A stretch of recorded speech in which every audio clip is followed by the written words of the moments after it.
Бәріне сәлем, мен Еркеш Хасен. Бұл фильмде Джонатанның рөлін сомдаймын.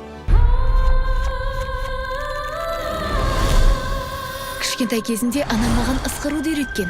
Себебі ысқырған кезде жүрегің ән салады. Бәрі естиді. Бұл менің ең бірінші роль сомдауым. Маған жақын болды, өйткені мен өзім сондай адаммын. Қатты мұңайған жақсы көрмеймін. Сосын мен көбінесе әнді музыкасын жаттап алам, бірақ экранға қарамаймын, көзімді жұмып алам. Сосын қыздар айтады, көзіңізді ашып қараңыз.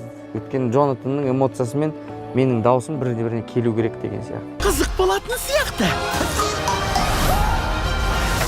Мен де дәл солай ойлаймын. Көңілді жігіт қой, көңілді жігіт, өзімен өзі ешқандай заңға бағынбайды, өзінің басындағы оймен жүреді, өзіне ұнайтын нәрсені жасайды. Классикалық ертегі. Айна, айтшы шын. Жандана. Менен асқан сұлу күн. Жол көрсетіп жібересіңдер ме? Құрметті көрермендер, тыңдармандар, баршаларыңызды 20 наурыздан бастап барша кинотеатрларда болатын Ақшақар фильміне шақырам. Келіңіздер, керемет дүниені көріңіздер. Ал жонсаң күн Наурызда көремін өзімді.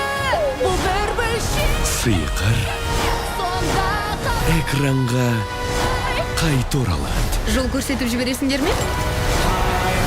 Ақшақар. Наурыздан бастап кинотеатрларда.